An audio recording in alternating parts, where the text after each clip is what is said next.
Clang went the swords as they clashed together. Joshua punched Brandon in the helm with his pommel, sending him reeling back. Ow! Really, Josh? Brandon threw his helm off of his head, his wavy, sandy hair tumbling to his shoulders. He rubbed at his nose, checking for blood.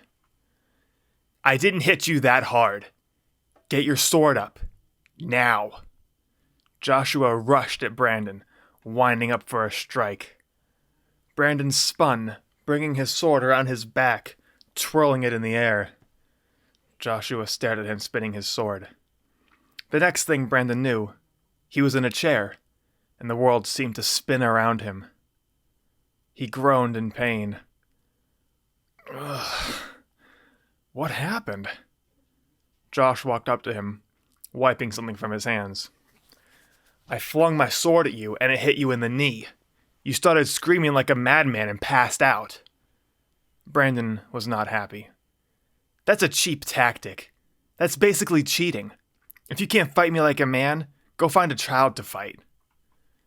I was fighting you like a man, and I was kicking your ass. You need to stop spinning your sword like an imbecile. Josh put his fists in front of him, one on top of the other. Get it in front of you! You aren't fighting someone behind your back, he said, almost yelling. That was how he normally talked, though. Brandon supposed he really wanted to be heard. Dad always says to never throw your weapon. If throwing your weapon is a bad idea, why would you throw it? That's stupid. If you can't win without being cheap, you're a coward and not even a man, he said, gesturing with his hands. Their father had given them a lot of advice about fighting, though none of it seemed to help Brandon. I knocked you out. You lost. Get over it. Josh extended his hand out to Brandon. Now get back up. We need to finish training. Brandon grabbed his hand, and Josh pulled him up hard, close enough for an embrace. Josh moved his head to Brandon's ear. And if you say anything I do is cheap ever again, I will aim for your throat. Then don't do anything cheap, was what he wanted to say, but he knew he might be put back on his rear end. Brandon had no clue why his brother was so angry. He didn't know why Josh was always angry. Nobody did. He was never a happy or friendly person, but after their two youngest brothers had been killed, he had walked around unsmiling, except for at another's misfortune or his own accomplishments. His jests seemed to become more cruel, but maybe losing their brothers made Brandon lose a bit of himself that would have broken up those quips. Maybe it was him who had changed instead. The two walked back out to the training yard, where soldiers and elders and children were all practicing with their longswords. Learning longsword was a rite of passage, and a skill as valuable as reading or cooking. The people here were a warrior people, like many of the 7 holds that existed east of the bridge. Border disputes and wars because of them were commonplace, and any man may be asked to take up a sword for his family. Each of the 7 had a certain way of fighting, or a type of weapon they preferred. Whether this happened because of tradition, necessity, or just because someone wanted nothing to do with the chosen weapon of another hold, no one could say. Maybe it was all of those things. Though they had banners, the weapon they wielded was almost like a banner itself, since seeing what weapon they wielded told you where they were from. When a man was holding a sword with 2 hands, you knew he was from Larksvale, just as much as if he was holding his raven banner. Josh pointed at Brandon's sword with his own. Pick it up. Let's go. You aren't my master, you idiot. I'm the oldest and the heir, and I'm taller. You don't get to tell me what to do. Brandon picked up his sword. The 2 brothers trained together weekly, and it was always grueling for Brandon. Josh would let out all of his built-up aggression on him for whatever reason. He would never go as hard on Jordan, even though he hated him for being a bastard. Brandon wished that Josh would let him win for once. After all, he always let Jordan win. If Josh wouldn't let him win, he would take it for himself. Brandon spun around, spinning his sword in an 8 pattern, and Josh charged him. Clang! They were locked at the crossguard. Brandon pushed, pushed, pushed. His arms began to burn. Josh's face turned red, and he looked like a monster, veins popping out of his head and neck, his teeth clenched. Brandon couldn't hold out anymore. His legs were failing him, and suddenly Josh was towering over him. Josh let out a roar and shoved Brandon down to the gravel. Josh brought his sword down onto Brandon's abdomen. Crunch! And Brandon screamed. He was taken to his room where his uncle Eldon tended to his wounds. Eldon was a man much thinner than his lord brother, but looked much the same with his bushy gray and black beard and bald head, and the forest green eyes. He had created controversy for the Purrington clan when he had gone to Adavi to become a wizard, but he had later proven himself to be invaluable because of the healing he learned called medicine. He was able to know what ailed a man just from the looks of him, and once he gave them instructions for the rituals to cure it, they were healed in no time. He assured everyone that it wasn't magic, but they all knew better. Uncle Eldon poked at Brandon's abdomen, grabbing and feeling, and Brandon yelped with every poke and prod. He had never been stabbed before, not truly, but he imagined this was what it must have felt like. Yes, you have a broken rib. Maybe two. If you drink some bone broth for the next month and get plenty of rest, it will be healed very quickly. Brandon could not believe that Josh had actually broken his rib. The swords they used for training were blunted, but they were still heavy. Josh had thrown his sword and walked off without so much as a word, let alone an apology. At least I won't need to train with him for a while. His uncle gave him a nasty potion for the pain.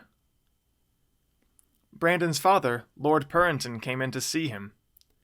Well, Josh sure gave you a whooping, didn't he? He laughed. That didn't make Brandon feel very good.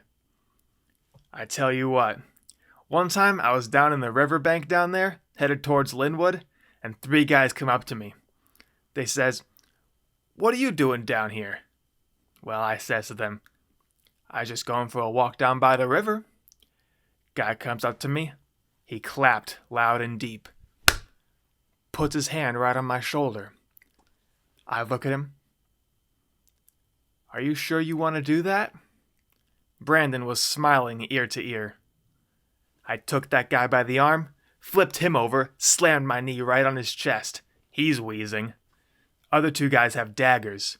So I scoop up a handful of gravel. He swung his hand, chucked it right at them, went right in their eyes. I run up, take the dagger off the one guy, throw that in the river. I shove the guy at his buddy. They fall over. I hightail it out of there. My dad sees me covered in dirt when I get back. He says, "Where are you at, boy?" I just says, "Down by the river." Brandon was clapping and laughing at the story he had heard 10 times before. His ribs hurt when he laughed, but he didn't care. His dad's stories always made him feel better, and the stories of his father's triumphs made him feel strong as well, knowing that the same blood flowed through his own veins. Well, I just wanted to see you before I headed off. Those damned Robins up north are sending their guys after us. Got word from your brother Jordan. Brandon was alarmed. Is he all right? Brandon didn't want to lose another brother, especially one that liked him, even if he was a half-brother. He's fine. He took a few heads, but the entire camp except for him got killed somehow. Hard Al's making up some bullshit about a demon killing everyone. Everyone drank too much damned ale and got ambushes more like it. So now I gotta armor up, kick their asses, show 'em who's boss. I'll go out, take a few of those sheep heads for you. Take them bones out, get you some bone broth of that rib of yours. Thanks, Dad. Brandon was in his bed, blanket covering his legs, hands folded, as impotent as ever. Jordan was already having success in his battles, and he would probably be knighted soon. Josh hadn't been to war, but he was always besting Brandon. And there he was, stuck in his bed, unable to fight or help anyone. Now you need something, you call your Uncle Eldon. I'm gonna go have a talk with Josh about injuring our men.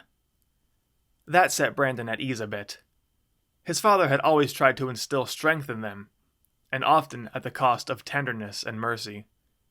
But knowing that he wouldn't be taking the blame for his own ribs breaking and that Josh was in the wrong made him feel better. A few days had passed, and Jordan returned to Larksvale Keep. He and Brandon talked about what had happened that night at camp, and Brandon was just happy that Jordan was safe. 2 dead brothers and 1 exiled? He didn't want to be left alone with Josh. Though Jordan didn't have the same look, he had been more of a brother to Brandon than Josh ever had. They were sitting at a small table in Brandon's room, eating some stew of chicken and potatoes. Corn always made the stew taste much better, but trade with the Western Kingdom was difficult in these times of war. It was hard to get back and forth without getting caught in a skirmish. Brandon was still bedridden for the most part, and he had tried to move far too often for his Uncle Eldon's liking. Brandon had half of his bowl eaten when he heard the dun, dun, dun, dun, dun. Dun, dun, dun, dun, dun. Dun, dun, dun, dun, dun. Then the long whoom. That's a war horn. The drum pattern. That's the war song of Wolfweald. Jordan stood and grabbed his sword. Brandon had no choice but to remain sitting. "Where are you going?" he asked, pathetically. Jordan turned around and just looked at him, speechless. "Siege! We are under siege!" he heard Josh scream. At least his loud voice came in handy for something. "Lower the gates! Don your breastplates! Be ready for battle!" His voice rang throughout the entire castle, and no man was out of reach of his voice. Jordan ran out of Brandon's room, readying himself for war. Brandon's body ached, and that stabbing pain grabbed him as he tried to push his chair back. He hobbled over to the window and saw them in the distance. The wolf-head banner, the spears, the wolves with them, the furs. It is Wolfsweald. Savages from the dense evergreen forest in the south. They hadn't dared attack Larksvale in decades, ever since his father took the stone throne. What are they doing here? We haven't done anything to them, have we? The drums pounded. Dun, dun, dun, dun, dun. Brandon looked at his sword for a moment. The same blood in my veins. He grabbed his sword and limped down the hall. Outside, they were raising the gates. It made more sense to Brandon to not raise the gates and not let them get in. Josh was screaming, "Our valor is our shield!" The old Puritan words. Fighting was the way here, not hiding behind a gate. 100 men were crowding the front gate. Brandon drew his sword. The wolves ducked under the gates first and started mauling people. Yelping from the wolves and screaming from the men filled the courtyard as men tried to hack the wolves to pieces with varying degrees of success. Then the men of Wolfsweald entered.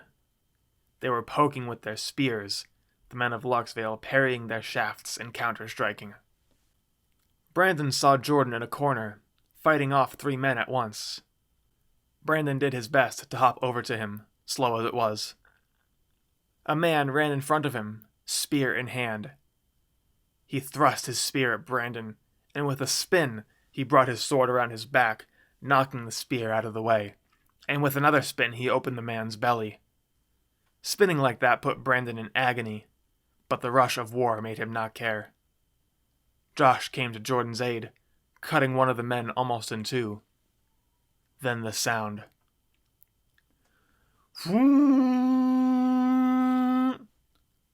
The battle lasted only a minute, but Wolfsweald was routed. They ran back out through the gate, as many as they could. Many were trapped by the men of Larksvale, so some continued to fight to their dying breath. Others surrendered by throwing their weapons down. It was a dishonor to attack an unarmed man. One ran up to Brandon as he was nearing Jordan. Josh ran up and tried to parry with his sword, but his timing was off, and the spear caught him in the hand. and one of his fingers fell to the ground. Jordan rushed and stabbed the spearman and cut his throat. Josh was furious. "Why are you out here? Are you trying to kill us all? Are you trying to be a bigger burden than you already are?" Brandon didn't know what to say. Should he apologize? He still hadn't gotten an apology. Should he defend himself? Should he yell back at him? "I killed one of them." "Good job," Josh said, staring Brandon dead in the eyes. "Maybe I should have let them even the score." Josh picked up his dirty, gravel-crusted finger and stormed off. There were men with spears in their bellies lying all across the yard, and just as many fur cloak wearers. Jordan came up and tenderly placed a hand on Brandon's shoulder and said something. His voice was muffled, and so was everything else. The pain returned, and Brandon felt as though he might retch. Everything was spinning again, and quickly. The whole world turned gray.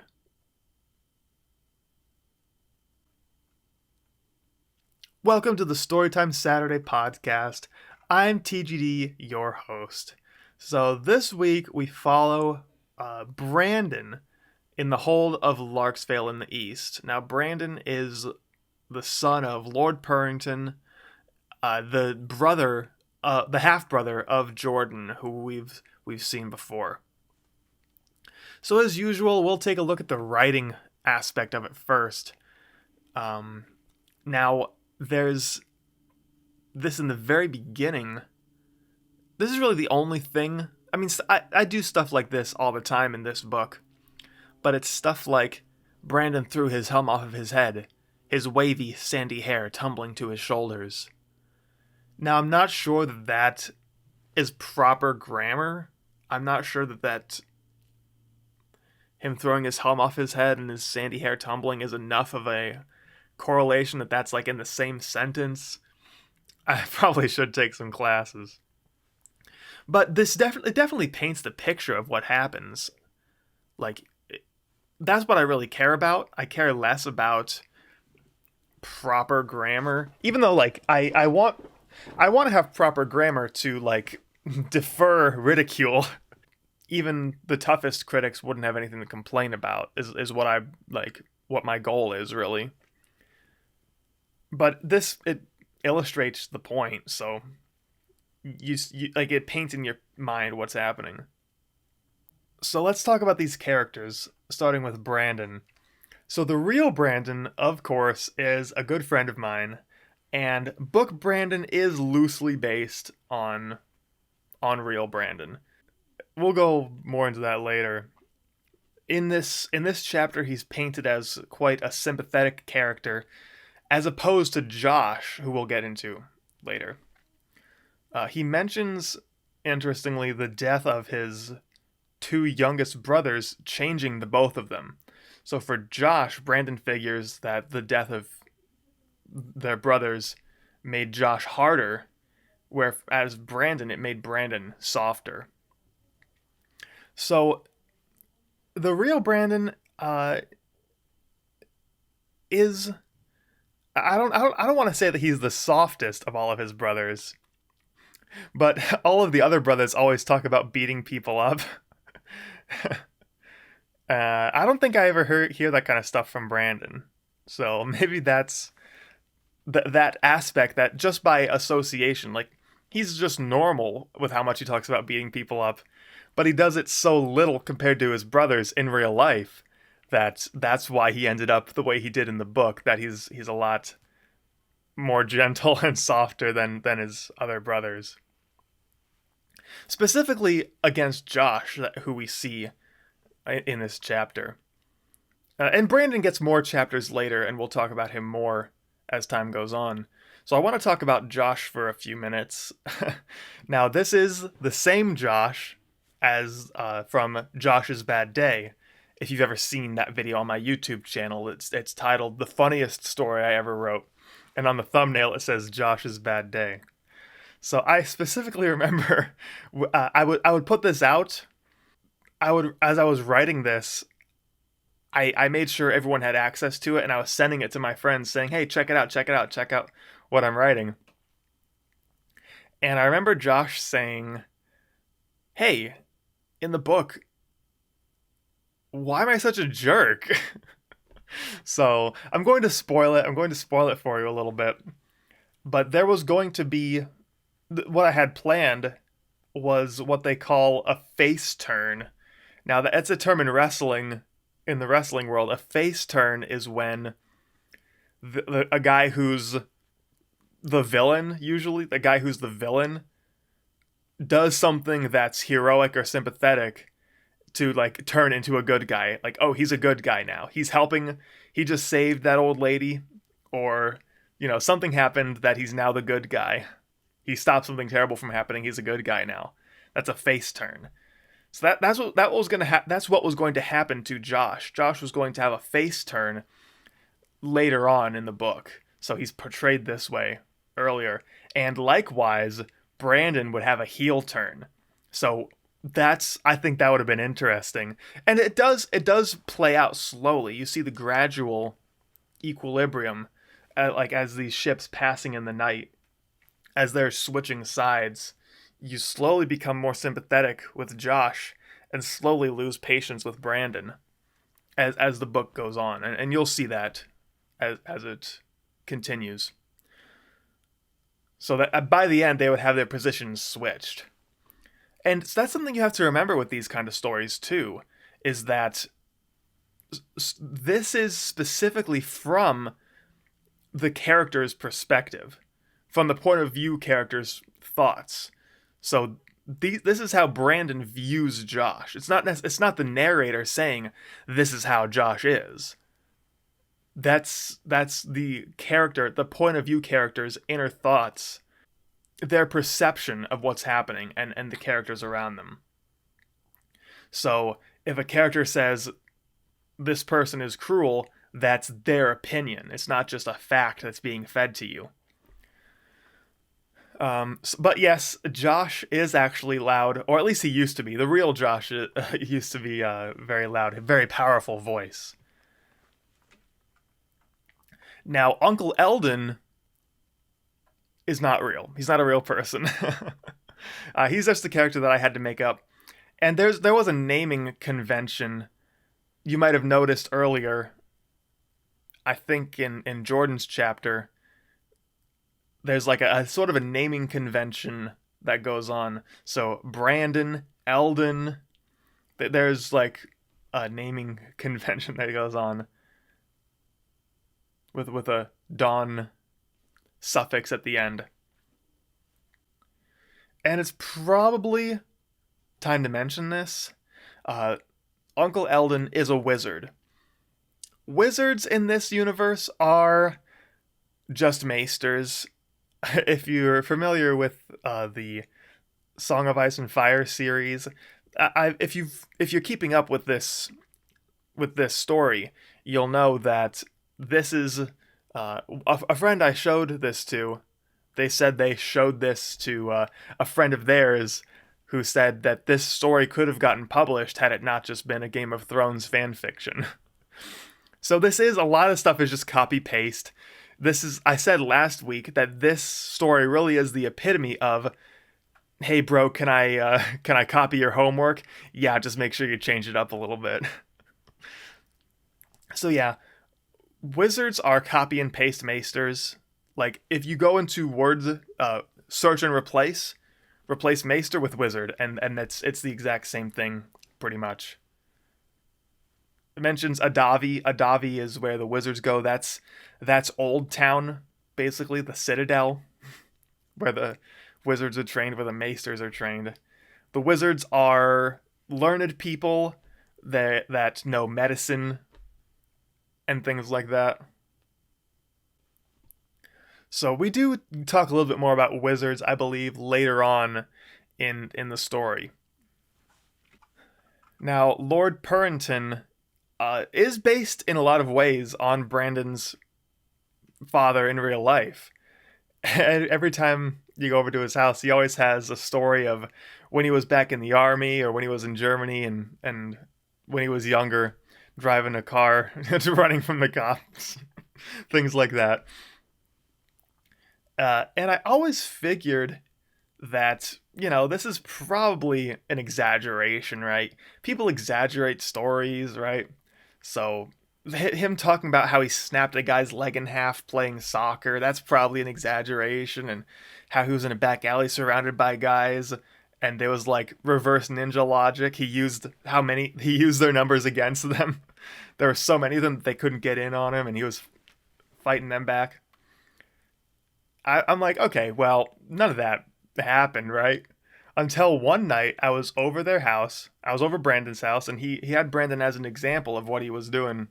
He's like, so then I went up to this guy, and I'm not sure how much shorter he is than Brandon, but he is shorter than Brandon. Brandon is over 6 foot tall, and he got his leg even as old as he is.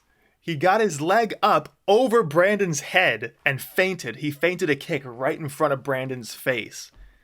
And after that, I never doubted anything he said ever again. I couldn't even believe what I saw. And that's something that I specifically remember. He was watching us in the backyard playing with Nerf swords or something. I think one of us threw our weapon. He's like, you never throw your weapon. Never throw your weapon. And I don't know if it was Josh or Ben or someone. Like, exactly. Don't throw your weapon because then your enemy has 2 weapons. Jordan is in this chapter.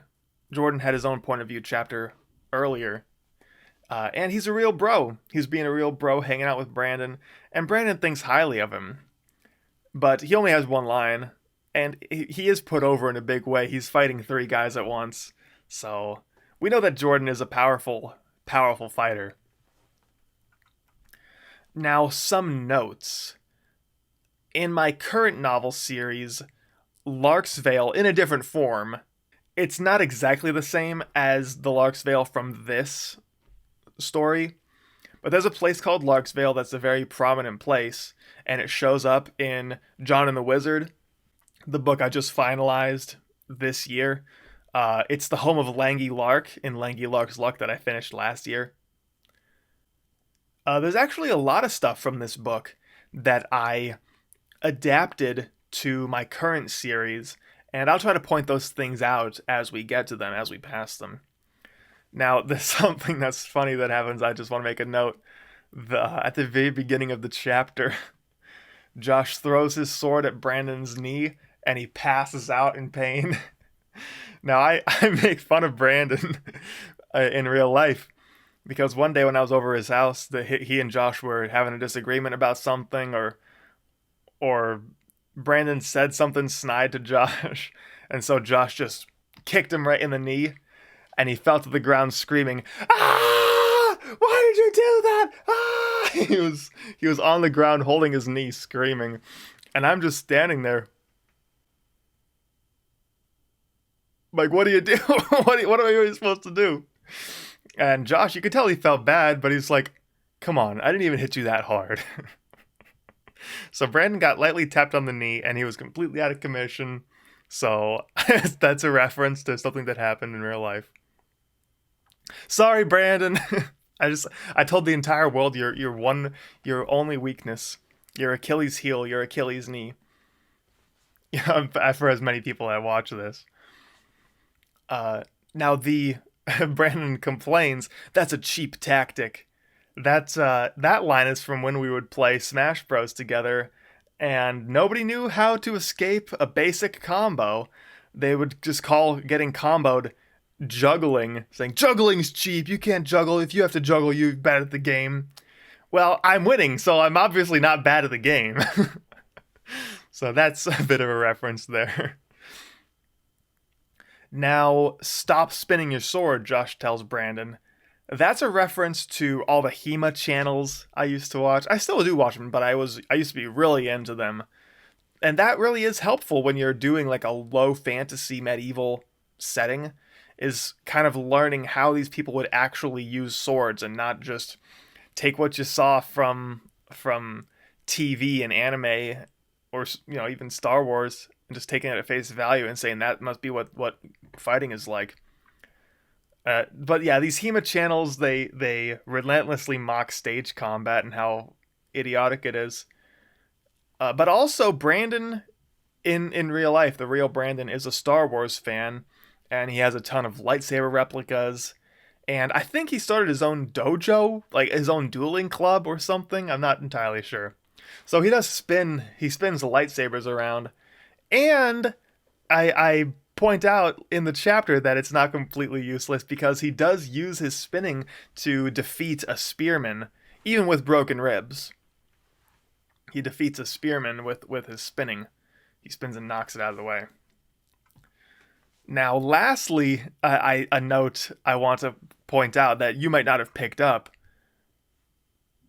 I like when Brandon is thinking about Josh. He says, he always lets Jordan win. Josh never let Jordan win. Josh never let Jordan win. Jordan was just that good that he never lost to Josh. So from Brandon's perspective, he's like, how's Jordan always beating Josh? It must be because Josh is letting him. And in truth, Jordan's just that good. Not in real life. Sorry, Jordan, but you're not taking 100. You're not beating Josh 100 times out of 100. This is for book purposes only, so that's something I have to make clear. Like, don't, to any of the people that might have read this or are reading this, this is not supposed to be you. It's based on you, loosely. It's inspired by you. So don't be offended in how you're portrayed or anything. It's just inspired. Because I know you specifically, you would 100% beat every single person in the kingdom. You're the strongest and most incredible, amazing person. You specifically that are listening to this, yeah. I know that there's no way you would ever lose to anyone. But that's it for this week. Now, next week, we will be visiting Gerald again. We're going back to Gerald, the brother, the Geo brother who is on his trip up north. So that should be fun. Gerald is, of course, a fan favorite. Make sure that you like the video if you're watching on YouTube. Make sure you subscribe on YouTube, _Chalice channel. And come back next week to see what happens.